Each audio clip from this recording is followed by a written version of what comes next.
Islamic Research Center 2.1 में ये देखेंगे कि शिफा किन चीजों में है। हज़रत इब्न अब्बास ने रसूलुल्लाह से रिवायत करते हुए बयान किया, शिफा 3 चीजों में है, शहद के शरबत में, पचना लगवाने में और आग से दाग करके इलाज करवाने में।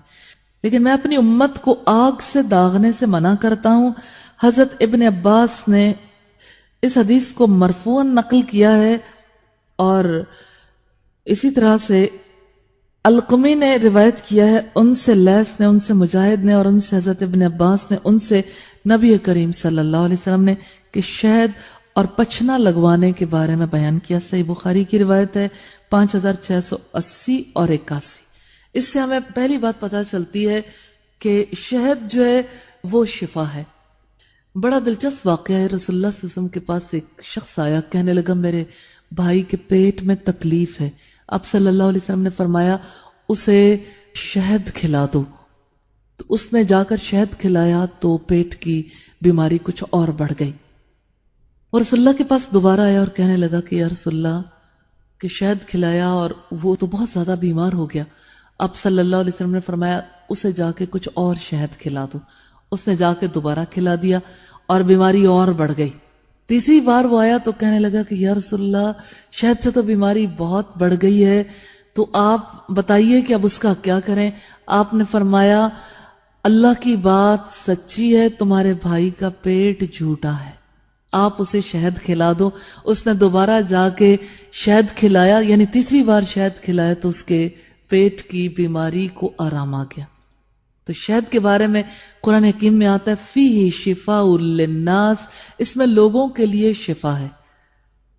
शिफा तो यकीनन है, लेकिन दौर ऐसा है जहां लोग बेयकीनी में मुब्तला है, क्योंकि ये चीजें इस्तेमाल नहीं करते। इस दौर में हर एक का माइंड प्रिपेयर हो चुका कि तहकीक कर ली गई, इंसानों की तहकीकात के तवस्सुत से जब मेडिसिन मौजूद है तो हमें बहरहाल दूसरी चीजों की तरफ तवज्जो करने की क्या जरूरत। एक मेडिसिन है जो, मैं मेडिसिन के खिलाफ नहीं हूं, लेकिन यह है कि मेडिसिन के यूजेज से पहले कितनी ही चीजें सादगी के साथ जो आप अपनी खुराक के तवस्सुत से यूज कर सकते हैं, जिसकी वजह से शिफा नसीब हो सकती है।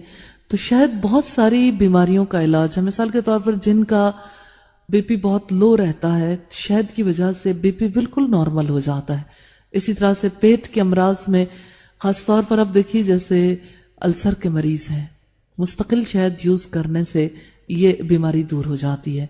इसी तरह से शहद को जो है पेट की दीगर तकालीफ के लिए भी यूज किया जाता है। तो शहद के बारे में जो रसूलुल्लाह सल्लल्लाहु अलैहि वसल्लम का तर्ज अमल था, अगर हम उससे देखना चाहें तो बहुत अच्छी गाइडलाइन हमें मिलती है। जैसे आप सल्लल्लाहु अलैहि वसल्लम को शहद का मशरूब बेहद पसंद था। आपको कौन सा मशरूब पसंद है? मैचिंग देखते हैं ना रसूलुल्लाह सल्लल्लाहु अलैहि वसल्लम के साथ हमारे अमल की मैचिंग कितनी। आपको कौन सा मशरूब अच्छा लगता है? जी, कोक अच्छी लगती है। कोक के बारे में आप रिसर्च रिपोर्ट्स देखिए, जहां पर ब्लड जम जाता है उसके ऊपर अगर कोक डाल दें वो ब्लड साफ हो जाता है। किसी सड़क के ऊपर से किसी जगह से दाग लग गए हों तो इससे पता लगता है कि कोक की बराह रास्त ब्लड के साथ जो इंटरेक्शन होता है वो अच्छा नहीं। और ये कि इसके बारे में जो तहकीकात हैं वो साबित करती हैं कि इसका ना हड्डियों पर अच्छा असर है, ना ब्लड के ऊपर अच्छा असर है। सेहत तो इसमें है ही नहीं, सरीहन बीमारी है। आप खुद प्रैक्टिस करके देखें, बज़ाहिर ऐसा लगता है सिर्फ कोक की बात नहीं है। जितने भी ड्रिंक्स हम यूज करते हैं इसको एक्सेसिव यूज करके देखें। एक 7 अप के बाद दूसरी 7 अप पी के देखें, आप खुद ऑकवर्ड फील नहीं करते? तीसरी देखें, चौथी देखें, लेकिन आप शायद को एक बार यूज करके देखें, दूसरी बार तीसरी बार आपको फर्क नहीं पड़ेगा। अच्छा, अब आप देखें कि रसूलुल्लाह ठंडे पानी में शहद को यूज किया करते थे और ये बेस्ट इलाज है, बेस्ट, सेहत के लिए बहुत ही मुफीद। यानी इसके वाज़ेह असरात इंसान के कंप्लेक्शन पर भी जो है मुरतब होते हैं और फिर ये कि अंदर जो है इंसान के खून पर, उसके ब्लड पर भी इसके बड़े अच्छे असरात मुरतब होते हैं। इसी वजह से दुनिया में जितने फहम रखने वाले अफराद हैं अपनी रोजाना की डाइट में शहद जरूर यूज करते हैं।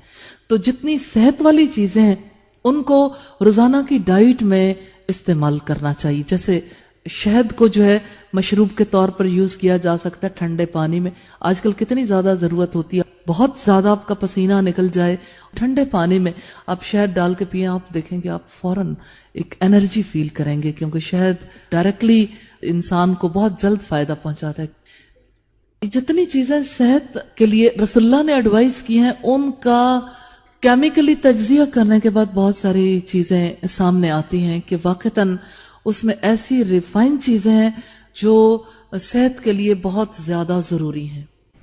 تو شہد جو ہے اس کے بارے میں نئی بات جو ہے یہ بہت ہی خوش آئند ہے کہ شوگر کے پیشنٹس بھی جب اسے ہلکا پھلکا یوز کر لیتے ہیں تو انہیں بھی نقصان نہیں ہوتا الحمدللہ. تو جس کو رب نے شفا کہا اس میں بیماری نہیں ہو سکتی, اس میں خیر ہی خیر ہے. زخموں کے لیے شہد جو ہے وہ بہت زیادہ مفید چیز ہے, اور اس کے علاوہ ظاہر ہے کہ تجربے سے باتیں پتہ چلتی ہیں. بہرحال شہد کو اپنی روزانہ کی خوراک میں ضرور شامل کر لیجئے. شہد کے بارے میں یہ بھی ذہن میں رکھیے کہ اسے دودھ میں ملا کر پئیں تو وہ فائدہ نہیں ہوتا جتنا پانی میں ملا کر یوز کرنے سے فائدہ ہوتا. اور ڈائریکٹلی آپ بغیر پانی کے جب یوز کرتے ہیں تو اس کا ایفیکٹ ڈیفرنٹ ہوتا ہے. آپ اس کو ہاٹ واٹر میں یوز کریں اس کا ایفیکٹ ڈیفرنٹ ہوتا ہے, آپ اس کو کولڈ واٹر میں یوز کریں اس کا ایفیکٹ ڈیفرنٹ ہوتا ہے, اور اسے دودھ میں ملا کر پئیں تو اس کا ایفیکٹ ڈیفرنٹ ہوتا ہے. تو یہ مختلف طرح سے اسے بیماریوں کے علاج کے لیے یوز کیا بھی جاتا ہے اور کرنا چاہیے. 2.2 دیکھیں گے شہد سے علاج. حضرت عائشہ نے بیان کیا کہ نبی کریم صلی اللہ علیہ وسلم کو شیرینی اور شہد پسند تھا. صحیح بخاری کی روایت ہے 5682 نمبر پر, جس سے ہمیں یہ پتا چلتا ہے کہ رسول اللہ شہد سے محبت رکھتے تھے, اور شہد کے مشروب کے بارے میں تو ہم نے دیکھا یہ آپ کو بے حد پسند تھا.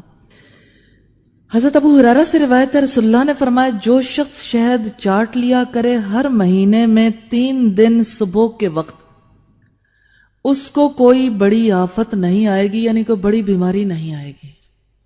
یہ روایت ابن ماجہ کی ہے 3450 نمبر پر. تو آپ دیکھیں یہ کتنی بڑی پیشین گوئی ہے کہ 3 دن صبح کے وقت جو مہینے میں 3 دن بھی اگر شہد یوز کر لیتا ہے تو بڑی بیماریوں سے محفوظ ہو جائے گا. اور ظاہر ہے روزانہ اگر استعمال کرنے کا کسی کو موقع ملتا ہے تو اللہ کی رحمت اور زیادہ ہوگی. حضرت جابر بن عبداللہ سے روایت ہے کہ رسول اللہ کے پاس شہد کا تحفہ آیا, آپ نے ہم سب کو چاٹنے کے لیے تھوڑا تھوڑا بانٹا.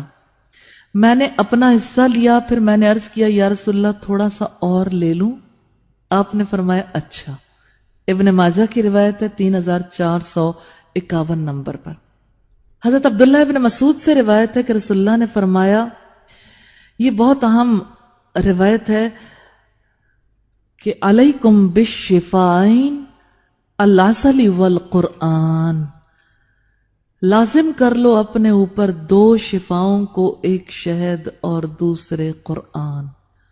تو شہد سے بھی شفا ملتی ہے, اور قرآن حکیم کے بارے میں رب العزت نے فرمایا شفاء لما فی الصدور, شفا ہے جو کچھ سینوں میں ہے, یعنی انسان کے دلی امراض کی یہ شفا ہے.